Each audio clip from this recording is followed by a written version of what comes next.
नमस्कार, मैं एकता और आप देख रहे हैं हंगामा टाइम्स न्यूज। इंदिरा नगर के मशहूर डॉक्टर फैयाज का जहां हत्या उनकी पत्नी और उनके परिवार के द्वारा हुई, पेपर में सुर्खियां छाई हुई थी। उनको न्याय दिलाने के लिए उनका परिवार हर जगह जा रहा था, दर बदर की ठोकरें खा रहा था। सबूत हाथ में लिए थे, कागज हाथ में थे, उनके पास बयान था, डॉक्टर से आखिरी बार क्या बात हुई, क्या नहीं हुई, क्या बीता, सब कुछ था। लेकिन एक चीज नहीं मिली उनको, न्याय।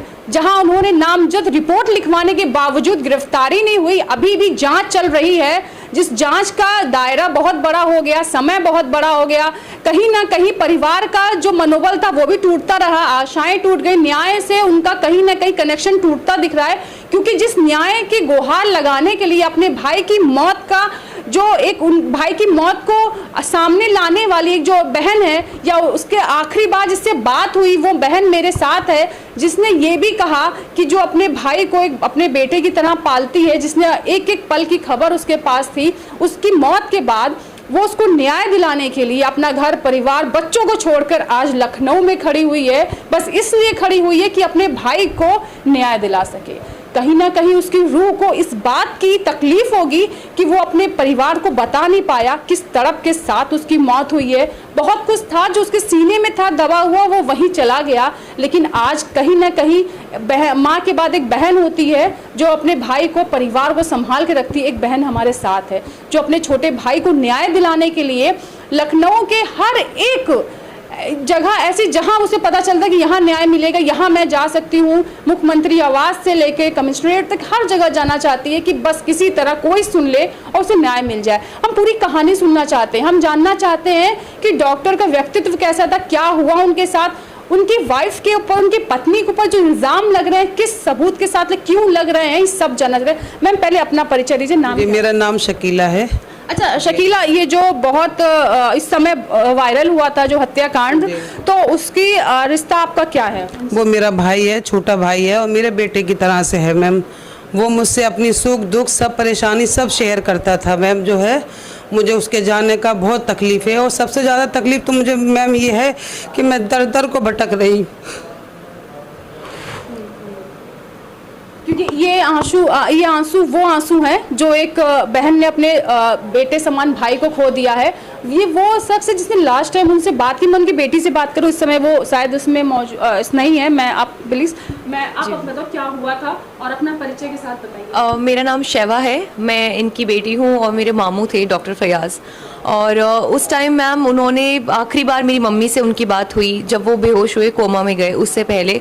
और मैम उनकी हालत बिल्कुल भी ठीक नहीं थी। पर मैम हम उत्तराखंड में रहते हैं, हम इतनी दूर से समझ ही नहीं पाए कि उनके साथ ये सब हुआ।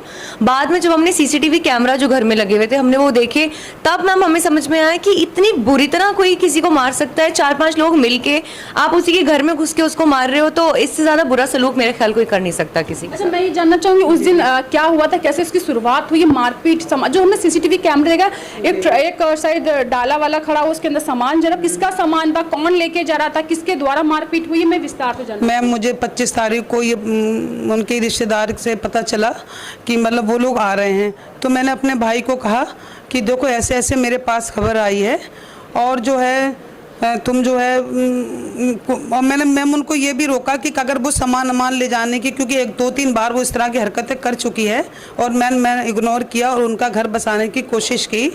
तो मैंने कहा कि चलो अगर वो कोई सामान की कोई जिद करती हैं तो आप जो है भैया मेरे कोई जिद और वो मत कर देना, जाने देना सामान। उसने हमसे कहा कि तुमको कैसे पता? तो मैंने कहा कि मेरे पास कोई फ़ोन आया। उसने मैम मेरा फ़ौरन फ़ोन काट करके, और उसने फ़ौरन अपने साले काशिफ को फ़ोन मिलाया, और मिलाने के बाद में उससे जो बात हुई, फिर उसने हमसे बात की, कहने लगे कि आपकी बात जो है वो आपकी खबर सही नहीं है क्योंकि वो लोग कोई नहीं आ रहे। मैंने कहा तुम्हें कैसे पता हुआ? तो कहने लगा कि एक बच्चे की आवाज़ आ रही थी, और मैंने अपने साले से पूछा भी, काशिफ से, कि तुम आ रहे हो? तो वो कहने लगा कि नहीं फयाज भाई, मेरा ऐसे आने का कोई प्रोग्राम नहीं है और हम नहीं आ रहे हैं, मेरे भाई ने ये बताया। मैंने कहा चलो कोई बात नहीं। मैंने कहा कि उसको चलो फिर भी तुम कपड़े अच्छी तरह पहन लेना, और ऐसा ना हो कि तुम सामान को रोको या कुछ करो तो वो तुमको मतलब जो है 100 नंबर घुमा के तुम्हें थाने में छोड़ जाएं। और मैंने उससे कहा कि ऐसा ना हो पूरी रात तुम ठंड में मरो, पर मैम उसकी मौत जो है वो ठंड में मरने से ही हुई मैम। यानी कि वो लोग आए, यानी कि जो आपने वो आए, इन्फॉर्मेशन दी थी हाँ। वो पुख्ता निकली, वो आए और लोग आए? वो लोग आए मैम जो है।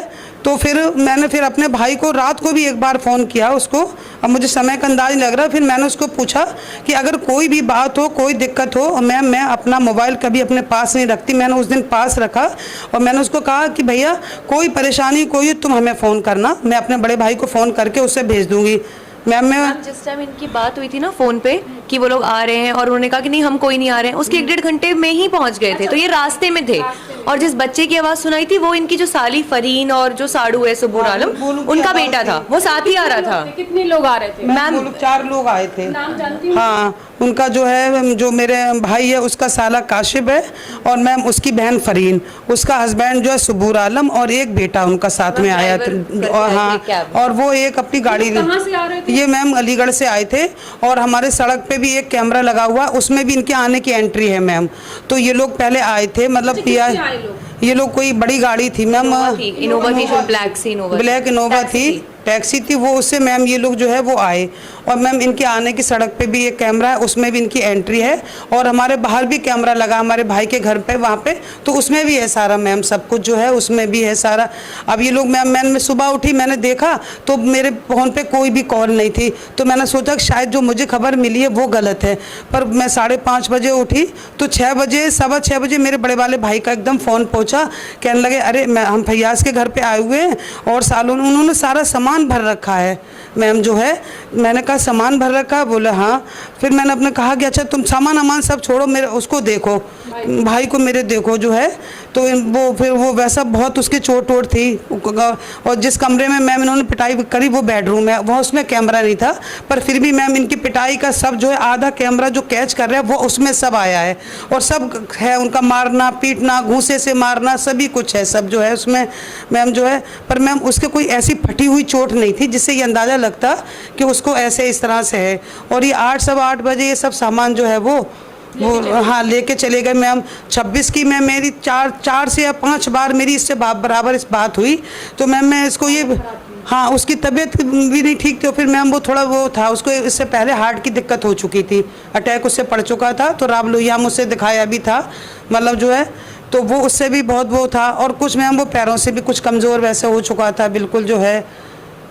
तो अब वो फिर मेरी बात हुई मैम उससे और वो मुझे सारी चोटें भी मैम मुझे बताई। पर मैम कई बार ये कहते हैं ना कि जैसे मौत जब आनी होती है तो अल्लाह ताला इंसान का दिमाग भी उसी चीज़ से सेट कर लेता है। मैम मैं अपने भाई की बात को और आवाज़ को मतलब वैसे समझ नहीं पाई, मतलब मुझे अंदाज ही नहीं लग पाया जो है। पर मैम अब जो मैं वीडियो देखती हूँ कि वो अच्छा खासा घुस के जा रहा है और बहुत बुरी कंडीशन में निकल के आ रहा है, रगड़ के निकल ले आए, 4 लोग उसको उठा के लेके आ रहे हैं मैम। तब मैंने वीडियो देखा मैम, तो मैं बिल्कुल ऐसे हो गई, क्या हो गया मेरे समझ में नहीं आई कि मतलब इतनी इसको तकलीफ़ थी और मैं इसको समझ ही नहीं पाई। मैम उसने बताया मुझे पसलियों में चोट है, मेरे गर्दन में चोट है, इस तरह से मुझे उस मैम मैं थोड़े देर बाद उससे फ़ोन करती रहती, वो मुझे सब बताता रहता था। अच्छा ये मैं ये पूछना चाहूँगी, पति पत्नी के जो झगड़ा था ये मारपीट पे कैसे आ गया? और ये इनकी शादी जो थी, मतलब ये इनकी पहली शादी थी कि? नहीं पहली शादी थी और हम ही लोग शादी भी करके लेकर आए थे, खुशी लेकर आए थे, सभी था सब मैम, ऐसा नहीं था। इनका सब अच्छा भी चला, 1.5 साल में इनका बेटा भी हुआ, सब हुआ। पर मैम ना मेरे भाई के और उनकी सोचों में अंतर बहुत था। मेरा भाई 45 रुपए की चप्पल में भी अपना गुजारा कर ले, अगर वो सारे दिन जाड़ों में इनर पहना है तो अगर पेशेंट आते हैं तो वो कुर्ता पहन के भी जो है वो पेशेंट देख लेगा, मतलब जो है। और जो मेरी भाभी थी वो थोड़ी उसकी सोच अलग थी, अच्छे होटलों में खाना, मतलब जो है और घूमना फिरना, इन सब चीज़ों की थी। अब वो मैम कई सारी मेरे से शिकायत करती थी तो मुझे उसकी शिकायत जायज़ ही नहीं लगती थी। वो कई बार कहती इनर पहने हुए मतलब रहते हैं घर के अंदर, सब कपड़े ऐसे रहते, तो मैं कहती रहने दो उसको, जैसा रह रहा है वो जो उसका तरीका है। 45 रुपए की चप्पल पहनते हैं, तो मैंने कहा कि चलो तुम्हें तो पहनाता उड़ाता अच्छा है, तुम्हें तो खिलाता पिलाता है। मैम इस टाइम रोज़े चल रहे हैं और मैं बिल्कुल आपको सच बता रही हूँ कि जब भी कभी मेरे भाई की और इनकी हुई मैम, मैं हमेशा अपनी भाभी के ही फेवर में बोली और मैं अपने भाई को कहती चलो कोई बात नहीं, उसको घुमा दिया करो, उसको कर दिया करो, कोई बात नहीं, 200-400 रुपये में 1000 रुपये में ये काम हो जाता है, ये हो जाता वो हो जाता है। मैम वो अब ये 17 साल का, अब बेटा 18 का हुआ तो 18वां जन्मदिन तो उसका नहीं हो पाया। 17 साल तक कोई ऐसा जन्मदिन नहीं जो उसने नहीं मनाया हो, कोई इसका जन्मदिन नहीं। मैम जो होटल में ना जा रही हूँ, स्टेटस वगैरह जब कभी लगाती तो मेरा बेटा भाभी, हाँ मेरा बेटा बताता था, अरे मम्मी इसका अगस्त में पड़ता जन्म, मम्मी आज मामी का देखो जन्मदिन था, मामू फला होटल में गए, मैम उसे गोवा घुमाने ले गया, खूब मतलब जो है वो खुश थे वो अपनी तरफ से बहुत अच्छा करता था। फिर कहाँ पर एक खटास आ गई, हाँ, कहाँ झगड़ा हो गया? बस इनका ये था कि मतलब जो है वो जैसे ये चाहती थी खूब अच्छा पहना, पैंट शर्ट पहन के टाई वाई लगा के वो देखे, वो एक वैद का हिसाब था उसका, जैसे वैद लोग देखते हैं मैम, बस यही था बिल्कुल। पर मैम मुझे कोई ऐसी वजह इनकी नहीं लगती थी जो बताती कि वो उसको ये मार देंगे, ये मारेंगे या इस तरह से मैम ये पीटेंगे, मतलब जो है। और मैम मेरी तो यही अच्छा, आखिरी बार आपसे क्या बात हुई अपनी पत्नी को लेकर या अपने? बहुत पहले, अभी हम इसे 2020 के जनवरी में जब हम इसको लेने के लिए गए थे तो मतलब इसने 2-3 शर्तें रखी। झगड़े के बाद ये अपने मायके चली गई थी रूठ कर? मैम ये कई बार इसके लिए बहुत आसान होता था 100 नंबर घुमाना। अच्छा। ये 100 नंबर घुमाती थी तो बुला लेती थी। एक बार हम लोग वहीं थे, मैम मुझे अभी भी 3 साल हो गए, मैं अपने भाई से 2-2 ढाई घंटे बात करती थी, मतलब जो है उसको। तो अब मैम इसका क्या, जो भी लड़ाई हो, ज़्यादा हो कम हो, जो है भाई, तो वो ये फ़ौरन 100 नंबर घुमाती थी। पुलिस आ गई एक बार तो इसको थाने में छोड़ गई। मैंने इतनी दूर से 2-3 लोगों को कहा, वो आप उनको ही बुला के कभी पूछ सकते हो, उनसे कहा भाई उसे थाने में से छुड़ा कर लेकर आओ। मेरे पड़ोसी थे वो इसको लेकर के आए। मैम अभी भी इसने जो है अभी जो 2019 में मतलब भी इसने ऐसा किया, पुलिस तो नहीं बुलाई पर अपने इन्हीं को बुलाया, अपने बहन को, बहनोई को, इस काशिफ को, भाई को। ये लोग फिर भी तमाम सारा छोटा मोटा सामान जो है भर के ले गए। अब मैम मुझे नहीं पता था क्या क्या ले गए, पर जब मैं 2020 के जनवरी में इसे लेने गई और फिर वो सामान जो गाड़ी में भरा गया तो अंगीठी भी है, छोटा पंखा भी है, कुकर पैक है, ये सब चीज़ें जो है ये गाड़ी में, मैं गई थी साथ में, तो वो सब इसके गाड़ी में सब सामान भरा गया। तो मैंने कहा कि देखो कितना सारा सामान ये ले आई। तो मैम इस शर्त थी इनके घर वालों की कि जो भी इनकम होगी वो इनको दी जाएगी। अच्छा, जो इनके पति यानी कि आपके भाई हाँ, वो क्लिनिक घर में ही चलाता था, तो वो इनकम जो पैसा होगा इनको दी जाएगी। ये कहीं भी घूमने घामने के लिए रोक टोक ये लोग नहीं लगाएंगे, मतलब जो है। पर मेरे क्या था, उसका बच्चे का 10th का पेपर भी होने को था, तो मेरे भाई ने पहले ही हमसे कह दिया था कि बाजी जो भी कुछ कहें आप मान लेना, क्योंकि हमें इब्राहिम को लेके आना है, तो इसका हमें वो कराना है, एग्ज़ाम कराना है मैम जो है। तो फिर मैंने कहा कि चलो ठीक है। अब ये हो कि भाई पैसे सब देगा, तो मैंने अपने भाई की तरफ देखा भाई, तो मेरे भाई ने कहा कि नहीं जैसे भी रहना चाहे और सब शर्तों में सब मैं इसको मैम ले आई। मैं कभी भी इसका बुरा नहीं चाहती थी मैम, और मैं अपने भाई को हमेशा मतलब डाउन करती थी कि इनका घरों परिवार जो है वो बना रहे, ये ठीक रहे, सही रहे, मतलब जो है। कई बार शिकायतें करती थी मैम, ये नहीं करते, वो नहीं करते, वो नहीं करते। बहुत बार कहती थी कि खाना कम खाते हैं, नहीं खाते। मैं कई बार कहती कि नहीं खा रहा, मरने दो उसको, तुम अच्छे से खाओ बाओ जो है। यानी आपका सपोर्ट आपकी भाभी की तरफ था मैम, बिल्कुल था। फिर कहाँ से दोनों के बीच में झगड़ा शुरू? इस समय कुछ बात हुई किसी, अभी कुछ झगड़ा चल रहा था? मैम इनका जो है करीब 5-6-7 दिन से बराबर इनका चल रहा था। बात को लेकर मैम जो है बस ये कई बार अब मैं कहती थी कि मतलब जो है कुछ पहनते नहीं हैं, घर में ऐसे ही रहते हैं, कपड़े नहीं पहनते हैं मैम, ये नहीं पहनते हैं, और कई बार ऐसी बातें मतलब जो कहती थी, तो मुझे कोई ऐसा मुद्दा ही नहीं लगता था, मन लगता था। हाँ, ये जानना जो जिस दिन लास्ट बार आपकी बात अब मुद्दा मैम जब लगेगा, जब ये कहे कि भाई जो है वो हमें पीट रहा है, वो हमें मार रहा है, तब तो हमें मुद्दा लगेगा।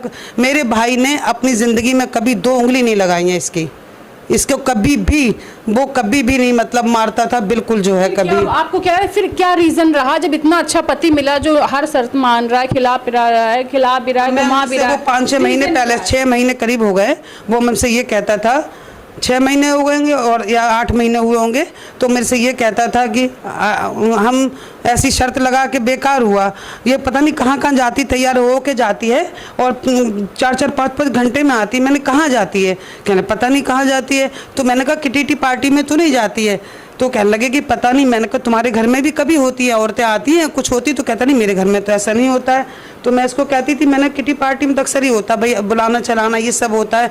तो कहने लगी पता नहीं कहाँ जाती है, और कई बार कहता था कि पता ही नहीं चलता है, फ़ोनों पे बहुत देर तक लगी रहती। तो मैं कहती अपनी बहनों से, इनके पापा भी बीमार रहते हैं, तो हमने कहा अपने पापा से जो है, कहीं ना कहीं उनको डाउट था कि कई बार मैम वो ये कहते थे जाती है भूतनाथ में, तो 2-2 हज़ार रुपए की मिठाइयाँ और सबके कपड़े और सब चीज़ें लेती। तो मैं कहती थी कि मैं भी तुम्हारी बहन हूँ, तो मैं अगर अपने भाई बहनों के साथ करते तो तुम्हें खुशी होती है तो उसे भी करने दिया करो।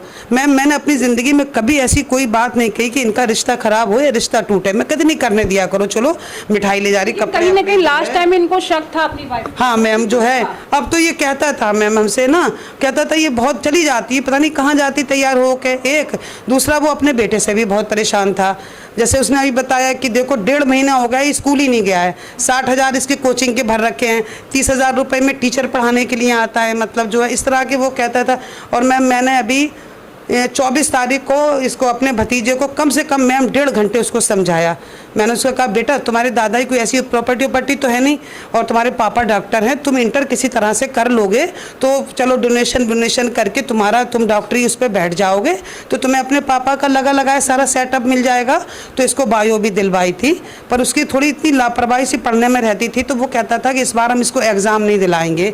मैंने कहा क्यों नहीं दिलाओगे? बोले ये फेल हो जाएगा, इसको दाग लग जाएगा। इसीलिए मतलब कहीं ना कहीं, लेकिन यहाँ आपको कभी नहीं लगा कि इतना बड़ा कांड हो जाएगा? उसकी कोचिंग अलग बच्चे की, ये कहती बच्चे की कोचिंग अलग, उसका उर्दू का टीचर एक अलग आता था पढ़ाने के लिए और एक टीचर अलग आता था सारे सब्जेक्टों को पढ़ाने के लिए। खान पान की कोई परेशानी था। एक अच्छा भाई था, एक अच्छा पिता था, एक अच्छा कहीं ना कहीं पति भी था, बिल्कुल था। सारे रिश्ते अच्छे से निभाए उन्होंने। अच्छा था। लेकिन जब मैं ये कहूँ लास्ट टाइम आपसे बात हुई उनकी, जब वो आप सामान लेके चली गई है, तो आखिरी शब्द उनके क्या थे? क्योंकि आप वही शख्स हो, आप वही हो जिनसे लास्ट में।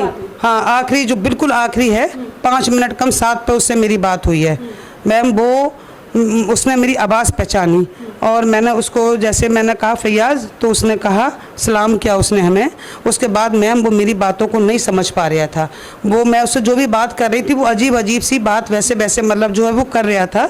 तो मैंने कहा कि पता नहीं इसकी नींद पूरी नहीं। मैम मुझे तो ये पता ही नहीं था कि इसकी मतलब जो है, हाँ हम देख नहीं पाए ना। अब हम कैमरा देखते हैं तो मैम मैं मुझे अपने आप पे भी तो आता है। और फिर मुझे मतलब जो है, और मेरे बड़े भाई भी साथ में थे, तो मैं भाई से यही तो पूछ रही थी बार बार कि उसकी ऐसा खून तो नहीं कि फट गया हो कहीं, वैसा लोग वो मना किया उसने। उससे अंदरूनी चोट थी मैम जो है, अब वो अंदरूनी से चोट थी मैम। बल्कि मेरी उसी दिन 26 तारीख को 4 से 5 बार उससे मेरी बात हुई। हाँ हाँ मैम उसने सब हमें चोटों को बताया। तो उसने मैम हमें जो बताया, जो उसके साथ घटा उस समय सब घटना बताई। हाँ मैम उसने हमें बताया था, उसने बताया। मैंने कहा कि तुम्हें कहाँ मारा, कहाँ कुछ कोई? तो कहने लगा मेरी तो एक तो जो मेरी उंगली तोड़ दी मैम। और उसने मुझे पसलियों का भी जिक्र करा, मेरे पसलियों में है, पर वो मैम पीठ के दर्द को ज़्यादा नहीं समझ पा रहा। तो उसने मेरे से कहा कि मेरी यहाँ से यहाँ होता है। अब मैं यहाँ से वहाँ से तो मैं भी नहीं समझ पाई कि कहाँ मैं। हाँ मैंने यही सोचा कि भाई चलो घूसा से मार के, जब तो कैमरा नहीं देखा तो मैंने कहा कि घूसा भूसा मारा। अच्छा ये चोट उसकी बिल्कुल साफ दिख रही थी, फेस पे काफ़ी थी। हाँ फेस पे तो मैम जब उसे कफनाया गया था तब तो उसके चोटें बहुत ही थी सारे शरीर पे जो है। तो मैम उसने मुझे बताया मेरी उंगली तोड़ दी, मेरे पसलियों में दर्द है, मेरे इस तरह कह रहा था, मेरे पीछे यहाँ पे ऐसे भी बहुत दर्द है। तो मैंने कहा कि बहुत दर्द है तो मैं बड़े भाई को भेजती हूँ, वो दिखा लाए तुमको। तो कहने लगा नहीं मैंने पेन किलर और दवाइयाँ एंटीबायोटिक खा ली हैं तो मैं अब ठीक हूँ जो है। मैंने कहा कि चलो ठीक है। मैम उन्होंने एक बार इनको बताया था, तब फ़ोन मैंने सुना था कि जब वो बेहोश पड़े हुए थे रूम में तो हाँ, किसी हाँ, एक ने, हाँ, क्योंकि उनको ज्यादा होश नहीं था, जी, मैम। पैर हिला के उनका हाँ, देखा था और जी, बोले पता कि है। मर तो नहीं गया जी, मैम। या जिंदा है अभी तो। हाँ, जब मैं मारपीट की तुरंत बाद की बात है, तो उन्होंने बताया था कि बाजी मेरी आंखें बंद थी, मैं बेहोशी में था, मुझे पता नहीं किसने किया, पर किसी ने मेरा पैर हिला के बोला कि मर तो नहीं गया, अरे अभी मरा नहीं या अभी मरा तो नहीं, ऐसा कुछ वर्ड्स थे मैम। लोग इसी मोटिव से आए थे कि इनको ऐसे मारेंगे कि ना खून निकले। अगर मारी है मैम, सर पे आप किसी को अगर मारते जा रहे हो, 4-5 लोग चढ़ के मारे हो, हम उससे और क्या समझेंगे? एक अकेला आदमी है। मैंने उसको पूछा, अब तो कैमरे में ही साफ है। मैंने ये बात डीसीपी सर को भी कही थी कि सर मैंने अभी कैमरा नहीं देखा है, कैमरा अब आपको मैंने सौंप दिया है, सब मैंने आपको सौंपा है। जो मेरे भाई ने बताया है, अगर वो सच निकलता है और आपके कैमरे से अगर वो मैच खाता है तो आप सोच लेना कि उसके गवाही, अब वो तो मर चुका है, वो तो गवाही देने नहीं आएगा, पर एक बहन उसकी गवाही दे रही है, ये बिल्कुल सच होगा ये वाला जो।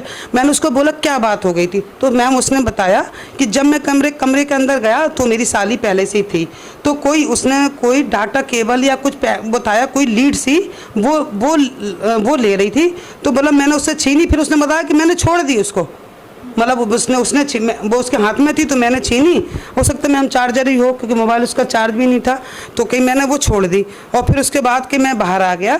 बाहर आते ही उसने बताया कि उसने मेरे पीछे से थप्पड़ मारा, उसकी साली ने। और ये मैंने कैमरा जब देखा नहीं था, जब मैंने ये बात डीसीपी सर को बताई भी थी। मैं कहा सर अगर मैच हो जाए, ये बात कैमरा भी मैंने नहीं देखा, आपको सौंप दिया है, अगर ये बात मैच हो जाए तो एक ये मरने वाले की ये सच्ची गवाही ऐसी हम पे जो है। उसने जैसे थप्पड़ मारा तो बोला मैं जोर से पलटा, उसने बताया मैं जोर से पलटा।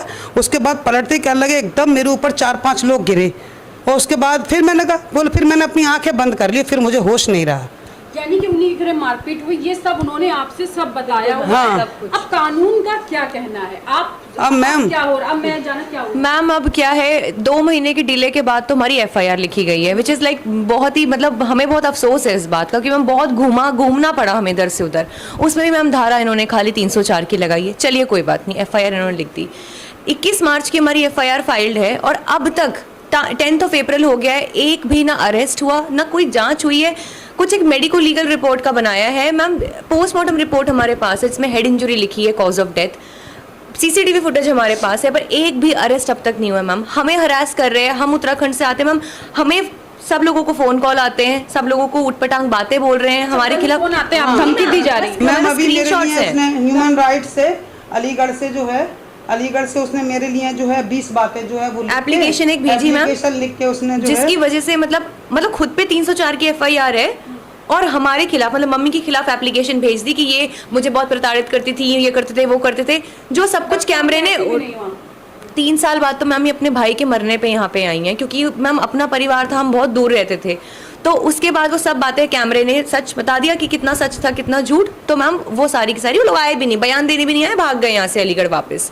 तो मैम उसके बाद भी अभी तक ना एक भी अरेस्ट हुआ है और मैम वो लोग सब बाहर घूम रहे हैं। अब हमें ये सोचने मैम जो ऐसा कर सकते हैं, क्या वो इनके साथ कुछ नहीं कर सकते? तो अपने भाई की पैरवी कर रही है ना मैम, तो हमारी सेफ्टी कौन करेगा? मतलब हमारे न्याय मांगना कितना मैम मुश्किल ऐसा है। आप कैमरा एक बार आप देखेंगे ना, मैं खुद भी देखूंगी, मैं दर्शकों को भी दिखाऊंगी। मेरी ये गारंटी है कि वो अच्छी औरत हो ही नहीं सकती, अच्छी बीवी हो ही नहीं सकती जिसका आदमी वो प्यार कर ही नहीं सकती, जिसका आदमी लिथड़ रहा हो, जिसका आदमी मतलब घिसट के जा रहा हो, और वो अपने आराम से ये सामान रख, वो सामान रख, फ्रिज चढ़ा, वो चढ़ा, जबकि हम पहले कह चुके। मैंने उसको कहा कि सामान ले जाओ तो ले जाने देना, क्योंकि कई बार ये सामान मेरे पापा ने मोटरसाइकिल दी, कई तरह की कहती थी ये जो है। तो मैम उसने किसी भी सामान का, आप देखना वीडियो, उसने किसी भी सामान के लिए नहीं रोका।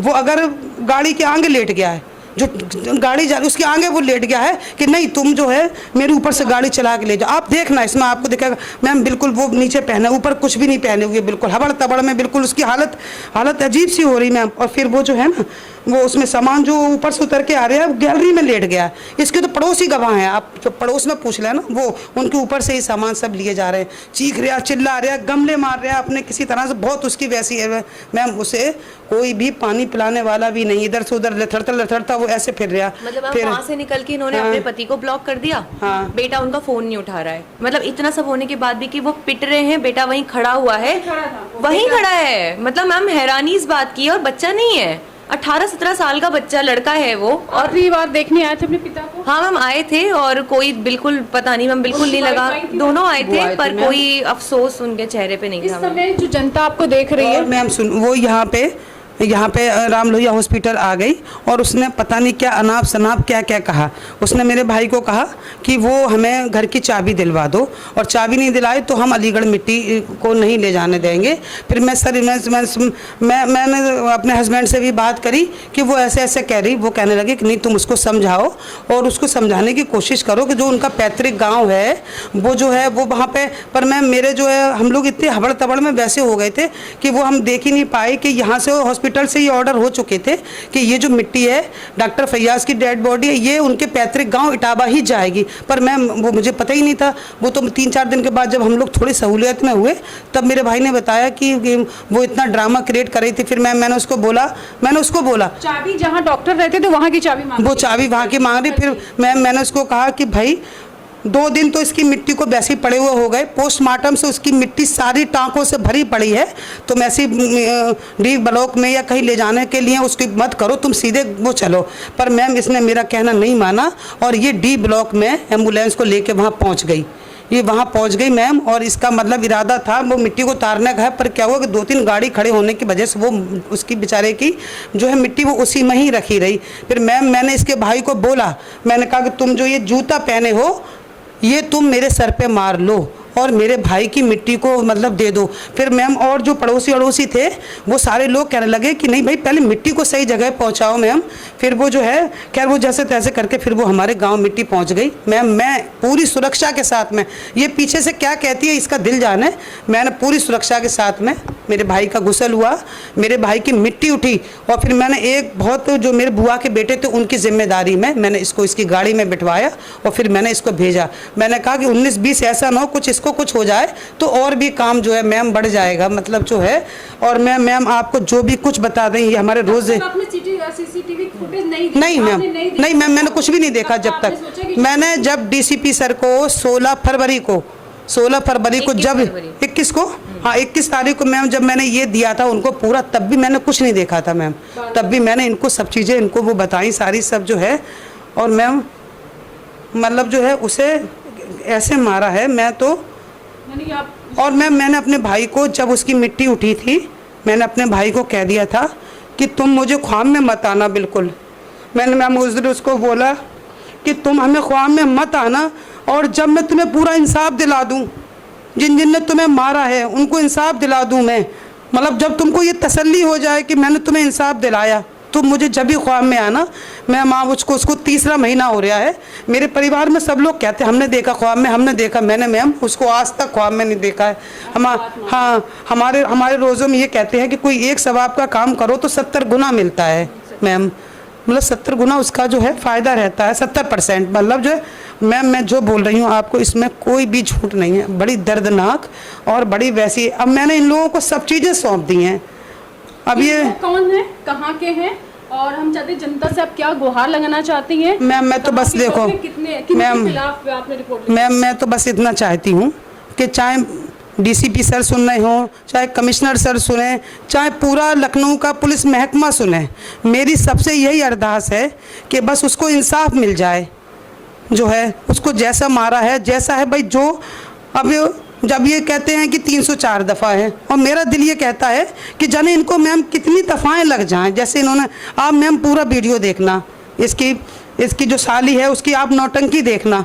जैसे इसने पड़ोसियों को बताया कि वो डॉक्टर फैयाज ने खूब मारा, नहीं मैम ये बहाने करके लेट गई, चप्पल उतार के लेटी है। फिर ये पड़ोसियों का सब आप देखोगे मैम जब आपको सब चीज़ें दिख जाएंगी। इतना सब होने के बाद भी कहीं न्याय नहीं मिला मैम। मैं तो क्या अब मैं इतनी दूर से मैम आती हूँ। मैं जब मेरे भाई का मैम पोस्टमार्टम हो रहा था तभी मैं गाजीपुर थाने में मैं पहुंच गई। मैंने ये सबको इनको बताया तो ये कहने लगे कि आपके पास पोस्टमार्टम की रिपोर्ट है। मैंने कहा कि नहीं, मेरे भाई का पोस्टमार्टम हो रहा है, आप मेरी 2-4 ही लाइनें आप लिख दो। तो सर ने कहा कि ठीक है, जब पोस्टमार्टम की रिपोर्ट आ जाए तो तब आप जो है इसको लेकर के आना। फिर मैम इसकी शायद 9 फरवरी को कब आई, मतलब जो है अभी सर मैम इसमें सब में कहती वो पागल है, वो ये करता है, वो करता है, ये करता है। आपकी वो क्या कहते हैं जाने क्या कहती, मतलब जो दारू पीता है ये तक भी कहती। सर मैंने मैम अपनी ज़िंदगी में कभी उसको नहीं देखा। कोई पड़ोसी आपको अगर ये गवाही दे दे कि वो पी के किसी नाली में पड़ा, कहीं पड़ा, तो सर आप मेरा झूठ पकड़ लेना। सारे पड़ोसी कहते हैं मैंने तो कभी डॉक्टर साहब की आवाज़ ही नहीं सुनी है बिल्कुल जो है। तो ये वो दर्द था जो एक बहन अपने भाई के गम में जाने के गम में बयां कर रही थी। मैम तो कहीं ना कहीं चाहती हूँ कि बस उसको इंसाफ मिल जाए, मिले। तो ये इंसाफ की लड़ाई है जो अब शुरू हो चुकी है और इसका मुकाम भी मैं चाहती हूँ बहुत खुशनुमा हो। जो इन्होंने अपने भाई से वादा किया कि ख्वाब में मत आना, और जब उन्हें न्याय मिलेगा तो ख्वाब में भी आएंगे और कहीं ना कहीं इनका शुक्रिया भी अदा करेंगे। इनका कहना है इनकी जो भाभी है, इनके भाई की जो पत्नी है, उनके द्वारा ये हत्या की गई है, मारपीट हुई है। उस मारपीट के बाद इनके जो मौत हुई है, घर का सारा सामान गया है। उस न्याय को आज तक उस इंतजार में बैठी कि उनको वो न्याय मिले। सारा सबूत इनके हाथ में, सब कुछ है, लेकिन कहीं ना कहीं इनको पुलिस का वो साथ नहीं मिल पा रहा है जो उनको मिलना चाहिए। इनको भी धमकियां मिल रही हैं, इनके बच्चों को धमकियां मिल रही हैं, उधर धमकियां आती हैं इनके पास। इनका कहना है कि कहीं ना कहीं इन्हें भी सुरक्षा चाहिए और इनके भाई के साथ जो हुआ है उसको देखते हुए जो सही कार्रवाई है, जो सही न्याय है, जो न्याय चाहती हैं वो न्याय मिलना चाहिए। आप बने रहिए हंगामा टाइम्स के साथ। अगर आपके पास भी कोई समस्या है तो ज़रूर बताएं।